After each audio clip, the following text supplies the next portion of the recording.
And hello, good morning or good afternoon, everyone. Calling the matter of Hidden Tree Apartments versus Charmaine Bernard, Philip Bernard, and Nicholas Bernard. This is case number 2653LT, and we're here for a second hearing. May I please have appearances? Joy Whitty appearing on behalf of plaintiff, Hidden Tree Apartments, 38960. Thank you. And Ms. Bernard, hello and good afternoon. Good afternoon. I can hear and see you. Can you hear and see me and Ms. Whitty? Yes. And then we also have Nicholas Bernard. Good afternoon to you, sir. Good afternoon. And is Philip Bernard present with someone also? No, he was at work. Okay.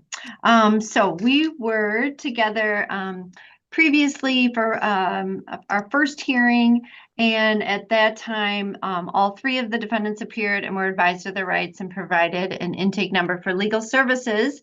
They met in a break room and then told the court that there was no dispute as to the balance and that the defendants were pursuing renter's assistance.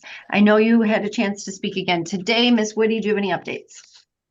I do, Your Honor. I learned that Nicholas Bernard is actually reaching out to us from Louisiana. He has vacated the unit, so we will be filing a dismissal because we have gotten possession from him.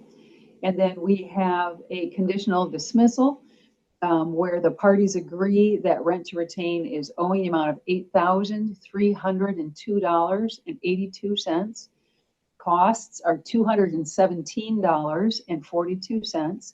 for a total of $8,520.24 to be paid on or before April 16, 2026. I have a current email address for Charmaine Bernard. I have her permission to sign the conditional dismissal. She understands to read through it, and so she will see in writing her 3-day right of set aside, which we have discussed. And she understands that by settling the case today, she's choosing not to retain an attorney. She's choosing not to have a trial, but she wants to settle the matter. She also knows that if they default in paying this matter in full on or before April 16, that the eviction process can go forward without another hearing in court. My understanding is she or her husband are going to meet with the property manager trying to work out a payment arrangement. But that is not part of today's proceeding, and I do not have authority to enter that. Okay. And just to be clear, Ms. Whitty, this conditional dismissal is as to Charmaine Bernard and Philip Bernard. Yes, it is. Okay. Okay. If the court would permit that. I am inclined to do that, and the other option would be a default against Philip Bernard, which would not be in his best interest. So, Ms. Bernard, did you hear everything that Ms. Whitty told me? Yes. And is that all true and accurate? True. And is that what you would like to do here today? Yes. So I'll just review the essential terms. You are agreeing that you owe a total amount of $8,520.24 to your landlord. Is that correct? Correct. And you are agreeing that you will pay that amount in full, which means a partial payment will not be satisfactory. You need to pay in full by April 16th. Are you agreeing to that date? I don't know, like, for his financial, if we will be able to have the full amount, but are seeking assistance with help, so. Okay. Well, I understand all that. I just need to be clear that in terms of the agreement you're entering into today, you are agreeing that you will either pay that amount in full or move out, or the landlord is within their rights to, Yeah. You understand that, and they could seek an order evicting you without any further legal process. Yes. Okay. And I understand you gave an email address to Ms. Whitty, is that right? Yes. And you gave her permission to sign that order for you, correct? Yes.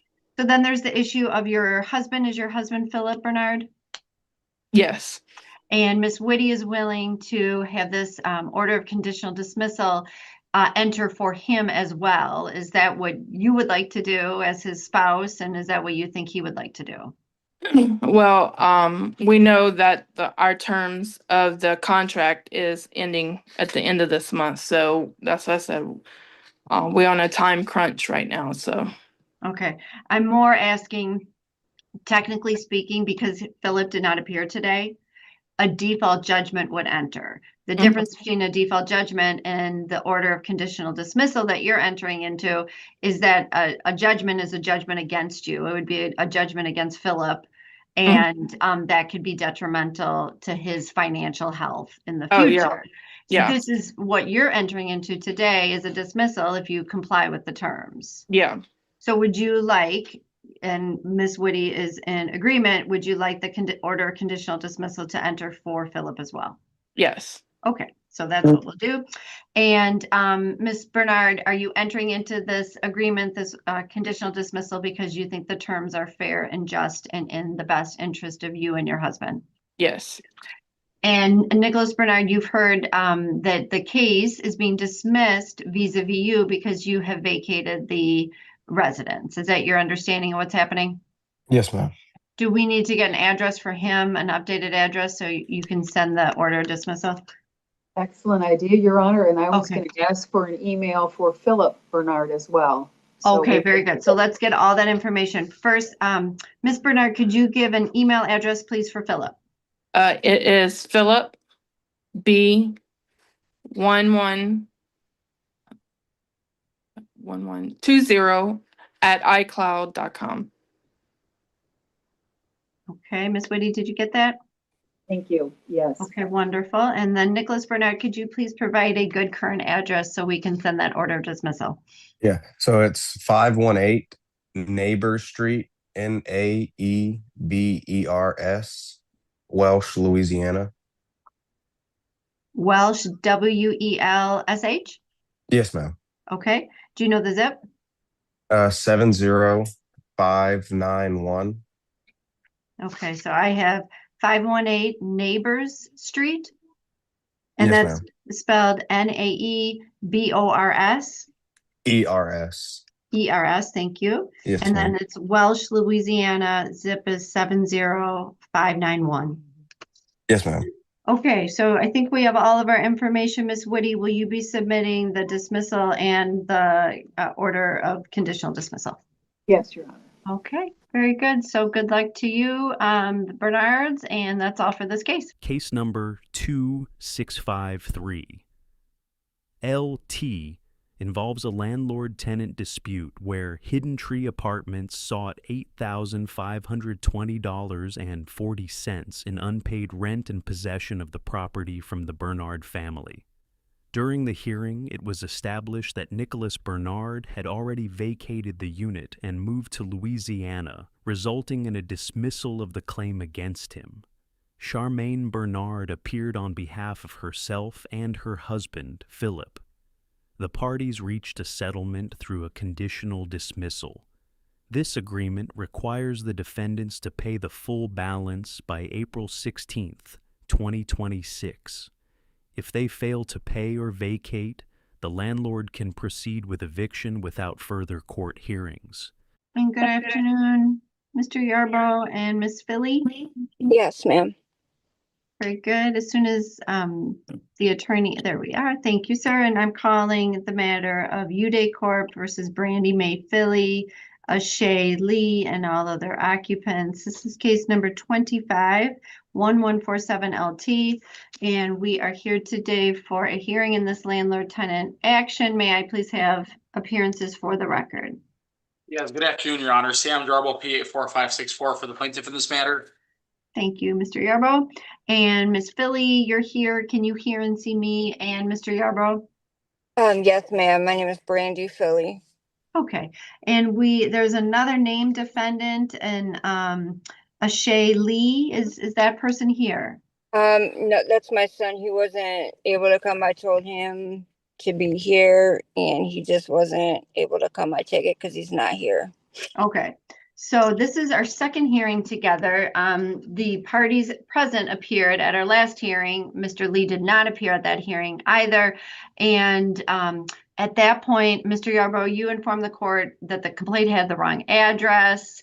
And so I granted you, after confirming that the 7-day notice did have the correct address, I granted your motion to amend the complaint to the proper address. So this we are treating as a first hearing. Is that your understanding of what we're doing here today, Mr. Yarbrough? Yes, it is, Your Honor. Okay, excellent. So with that, Miss Philly, I want to begin by advising you of your rights. So you have the right to hire an attorney to assist you. If you can't afford an attorney, it's possible that you could get free legal assistance from a local legal aid agency. I have that phone number if you would like it. Yes, please, ma'am. Okay, let me know when you are ready. I am ready. That number is 888 Okay. 783 Okay. 8190. 8190. Okay, thank you. And that's, they're called Legal Services of South Central Michigan. And again, you're going to call them, you're going to make sure you leave a good contact number so they can get back to you. And then they will determine their availability and your eligibility to receive their services. Okay, I good. also want you to know that you have a right to have this case heard in the proper court. And that would mean for this case, that part of the property at issue is located in the city of East Lansing. You also have the right to a jury trial. And if you wish to have a jury trial, you need to tell me now or within 5 days of our hearing, and you would have to pay a $50 jury fee.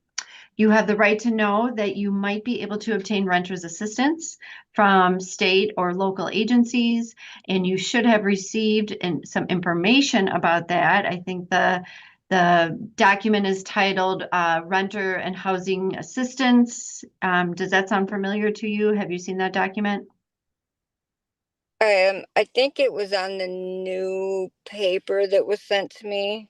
It should have been. If not, I need you to know that you can also go to our website, the 54B District Court website, and you could find that document there. Okay. Okay.